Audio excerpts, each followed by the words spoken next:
So this thing was running a couple years ago, and it's still got oil in it, and I might try to get this thing going first and get it hot before I even try to change the oil in it. But I do have a new filter. I got this thermostat gasket, but the housing's kind of dorked up. I have another housing that we may throw on here. These here I painted these a while ago, and that's how much it's been sitting. These are for the struts here for the tank to sit on. I was waiting on, last video I was waiting on parts. I got the gasket in, or the grommet for the outlet of the tank, and we just got to mount all this stuff up. I did make some isolators for the lugs here. Run a fuel line, I got a battery, need some cables, some terminals, and then we'll figure out how we're going to hook this up.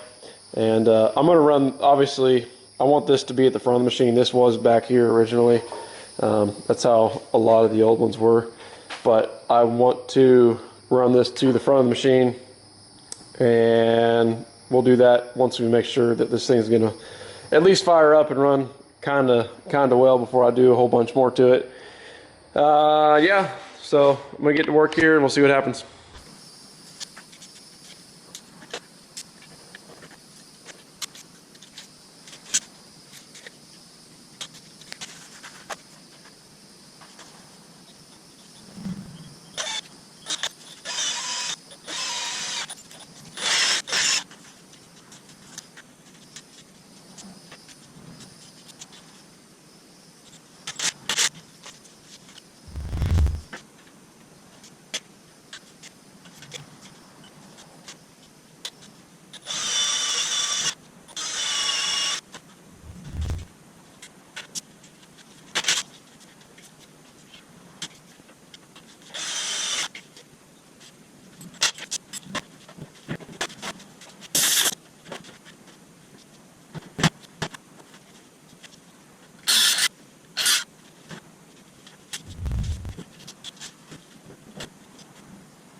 Well, I've been working on getting this thing put together, and we've got a few things we have to address. For starters, this here is not a barbed fitting, it's just like a threaded piece, so I ordered what we need to fix that and make that correct. And I was gonna, put it on here temporarily just to see if we could get it going. And then I came over here, got the battery put in it, got some temporary cables put on, and starter's not working. The solenoid kicks out the gear, but it's not rotating, so gonna be paused on this for another minute. So we'll be back with this whenever I can. See y'all shortly.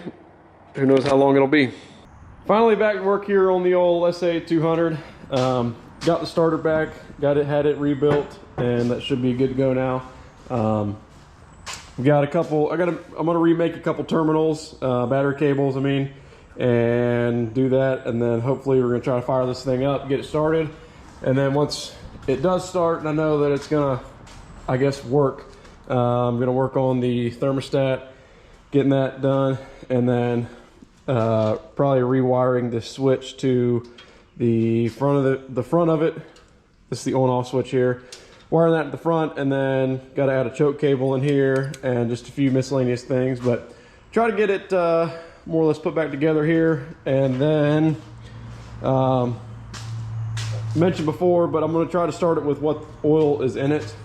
Again, it's old, but it's got oil in it, so I'm going to do that. And then once I know that we're running and stuff like that, I'm going to have to clean up some of these wires here too, because they're pretty old and shot just like everything else in this thing. But gonna get to work here, and we'll see if we can get this thing fired up today.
All right, this is just our temporary start-stop switch. Let's see if I did anything correct.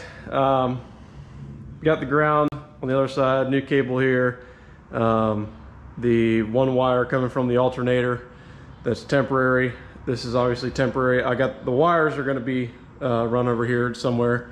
We'll install a start switch on the front panel, but gas is on. I don't think it's gonna start right now, or just yet, but we're gonna see, make sure we got power. No.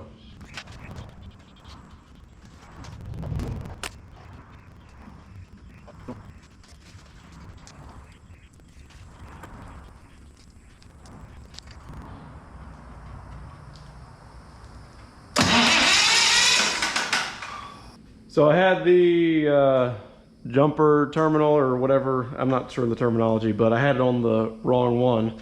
So now let's try it, and all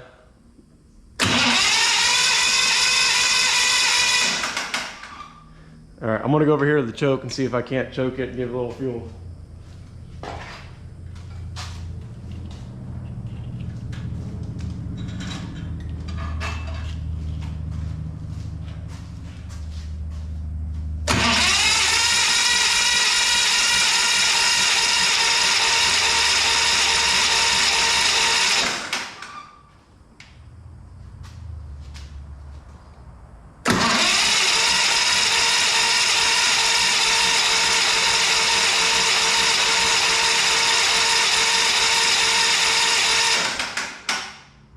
So it's spinning over good, but to determine if I am either not getting fuel because of the carb or not getting spark, I'm going to use this to see if it'll start.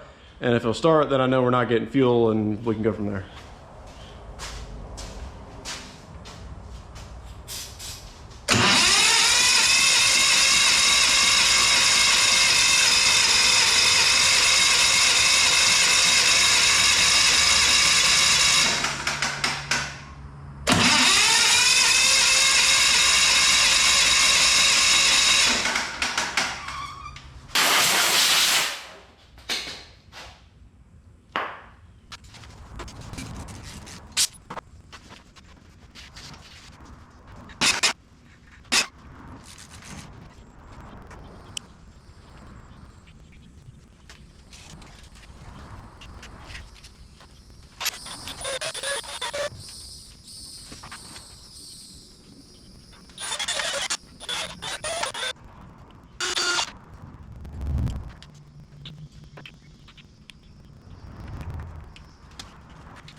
Well, after tinkering with this for longer than I wanted to the other day, we finally got it running and was not running well, so I started digging. I've never had a magneto part, so I was not really sure how they worked, so I took it apart. I have a good friend of mine who knows a lot about these old machines, and he was able to kind of help me with some of the issues that I was experiencing. And then half of my problem was I was thinking that the this here grounding was to make contact, and then you would break the contact to kill it, but you actually ground it out to kill it. So I did not know that. So half the time we were cranking on it, that's why it wasn't sparking, because I had it were in the kill position. So once we figured that out, and then we also did clean up the points on the inside and just more or less clean everything up.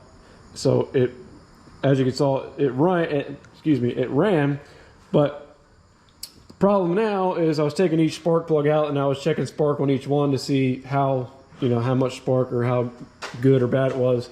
And then I got number one, and it's pretty wet in there. So, and I was using the air gun to dry it out and then rolling it over, and air is bypassing constantly. So we've got a stuck valve here, pretty sure, on number one. So the other thing is I cleaned this carb a few years back whenever we were originally tinkering with this thing, and it's leaking out of the overflow a little bit. So I got a carb rebuild kit. We're gonna go ahead and take the carb off, take the valve cover off, and see what we can find there, and try to get the valve unstuck and put it all back together, see if it'll run better, and go from there.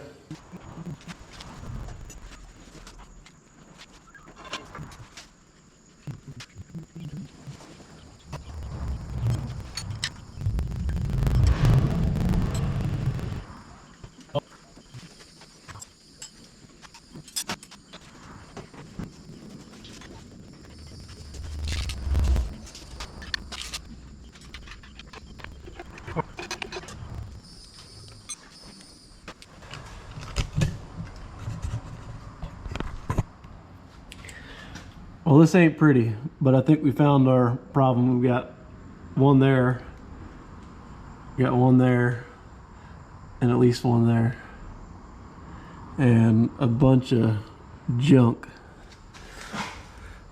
Again, whenever we got this thing, it was running as is, and yeah, this is that's crazy. All right, so let's get some try to get some goop down on the inside and see if we can't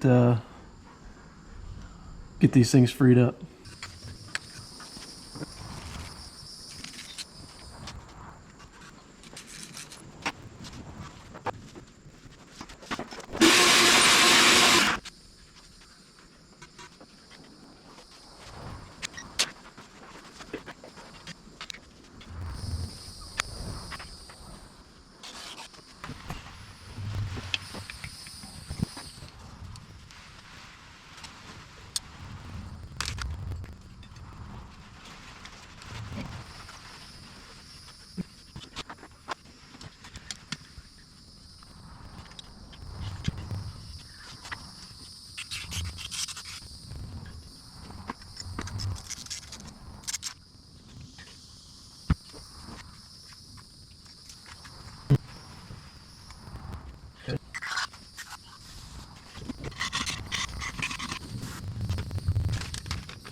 So for the sake of the video and keeping the content rolling here, we're gonna go ahead and just call it quits for now.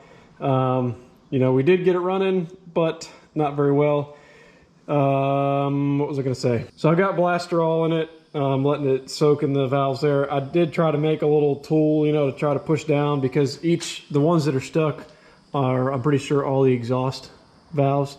So therefore, they're not directly under the what do you call this thing? Spark plug. They're not directly under the spark plug. They're over here. So trying to get in there and, you know, try to push down, and they're very tight. So we may wind up having to take the head off. I'm just, like I said, I'm just letting the blaster do its thing for a few days, and we'll see if you know, we can free it up, and if not, pull the head off, maybe dive a little deeper, clean it up a little more. We'll see. But that's where we're gonna leave it. So thanks for watching. Don't know how this video started, because it's been a while since we started working on this thing, but appreciate y'all watching. We'll see y'all in the next video. Here's your teaser for the next video, and that's all I'm going to say for now. See you on the next one.